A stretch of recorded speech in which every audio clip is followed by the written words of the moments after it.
Horas e horas ao volante. A jornada excessiva de trabalho dos caminhoneiros pode prejudicar a saúde desses profissionais. Corpo e mente prejudicados podem levar a acidentes fatais, como aponta uma pesquisa da Abramed, a Associação Brasileira de Medicina Diagnóstica.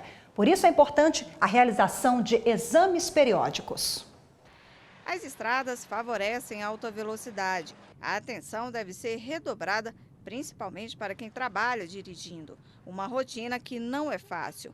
Este motorista paraibano tem a estrada como seu local de trabalho há 10 anos. E apesar de cumprir a jornada de trabalho respeitando o tempo de descanso, ele reclama de outras dificuldades. Não tem aquele local de acaba de ficar, a parada normal não tem. Chega em cada local aí que o postinho do caminhão cabe, a gente quer ficar, o dono não quer deixar. Quando o cansaço aperta, nem sempre o repouso é em local adequado.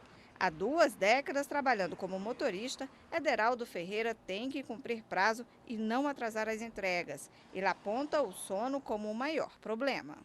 Às 3 horas da tarde, encosta ali uma meia hora, 1 hora de tempo, dá uma cochiladazinha numa sombra e depois procede a viagem. A rotina desregrada dos motoristas, principalmente dos autônomos, provoca vários problemas de saúde. Muitas vezes eles fazem uso de substâncias proibidas para conseguir trabalhar. Segundo a Abramed, a Associação Brasileira de Medicina de Tráfego, sono ao volante, mal súbito, visão restrita e também a falta de atenção são as principais causas de acidentes nas estradas. Em pouco mais de 5 anos, esses fatores foram responsáveis por cerca de 250 mil acidentes nas rodovias federais de todo o país. Quase 12.500 pessoas morreram e 210 mil ficaram feridas. Segundo o diretor da associação que fez a pesquisa, a depressão, diabetes e alteração de visão são algumas doenças que são diagnosticadas nos exames periódicos e descobertas cada vez mais cedo. Ele contesta um projeto de lei que prevê algumas mudanças no Código de Trânsito Brasileiro, como, por exemplo, o aumento do prazo para a realização de exame periódico e avaliação feita por qualquer médico que não especialista em medicina de tráfego. Então nós não somos contra a flexibilização, não. Pode botar a carteira de 10 em 10, o prazo que for, mas o exame médico ele não pode ser alterado a data dele. Nós temos muitos estudos mostrando isso.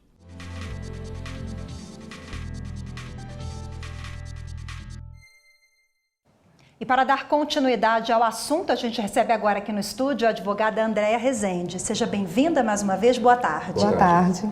Bom, como vimos na reportagem, infelizmente são dados alarmantes, 12% dos acidentes são provocados pela saúde mental dos caminhoneiros que não anda boa. Sim. Né? E esses casos acabam desembocando na justiça? Sim, muitos casos sim, principalmente quando tem vítima. Não precisa ser vítima fatal, mas o fato de ter uma vítima que sobreviveu ao acidente ou fatal, é obrigatório ter a perícia da via, e aí da perícia já é dado entrada no processo perante o tribunal. Doutora, uma questão que a gente sempre volta discutindo determinados temas é aquele velho dilema de Richelieu, ou seja, quando você não fiscaliza o cumprimento de uma determinada lei, você está praticamente autorizando a que se faça aquilo que você quer proibir. Em relação ao uso dos chamados rebites e também do próprio álcool nas estradas pelos motoristas, nós temos uma legislação que ela é suficiente se feita na sua aplicação efetiva ou falta um rigor maior para se evitar os acidentes nas estradas em relação a esses itens na situação brasileira? Sim, a nossa legislação ela é muito boa, lógico que alguns pontos ainda devem ser regulamentados, mas o maior problema que se verifica no dia a dia é a falta da fiscalização. Tem que ter um rigor maior para fiscalizar, inclusive, o uso desses componentes, né, que muitas vezes os caminhoneiros se utilizam até para se manter na via por várias horas conduzindo. Doutora Andréia, vimos na reportagem que há um debate atual em torno da possível mudança na legislação no que se refere ao prazo maior de validade das carteiras de motoristas. Isso, como é que a senhora enxerga para os caminhoneiros? Isso pode ser prejudicial? Houve uma mudança acredito que foi 2016, 2017, onde passou a ser obrigatório para as categorias C, D e E os exames toxicológicos. Então, antes a gente tinha os exames físico e mental, né, para avaliar se aquele caminhoneiro está apto a dirigir. Esse exame toxicológico passou a ser obrigatório também no momento de habilitação e renovação dessas habilitações ou mudança de categoria. E agora o que está se discutindo é o aumento de prazo para fazer essa renovação das habilitações. E com esse aumento de prazo, poderia ser prejudicial sim, porque os caminhoneiros e as pessoas que conduzem veículos nessas categorias passariam um tempo maior sem passar por essas avaliações. A avaliação tem que ser periódica, né? Tem que ser periódica. Então, quanto menor for o prazo de periodicidade, melhor para fiscalização, para manutenção daqueles motoristas. Quem responde na justiça quando da utilização, por exemplo, dos rebites? O motorista, a empresa, os dois respondem subsidiariamente? Vai depender muito do caso em si, né? Mas dependendo do caso, a empresa e o motorista podem responder, ou se o motorista for autônomo, não tiver ligação com a empresa, é ele quem vai responder. Então depende muito do caso concreto.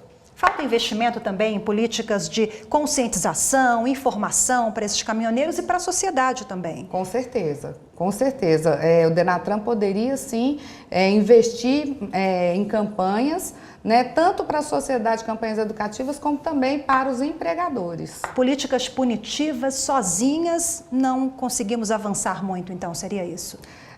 O principal para mudar a cabeça, né, de uma cultura, de uma sociedade, é a campanha educativa, como aconteceu no caso da faixa de pedestre aqui no Distrito Federal. Lógico que as campanhas punitivas ela têm um peso no bolso, mas eu acredito mais na campanha educativa. Aliado à educação com a punição, exato. né? Muito obrigada mais uma vez, doutora Andréia. Boa tarde. Boa tarde.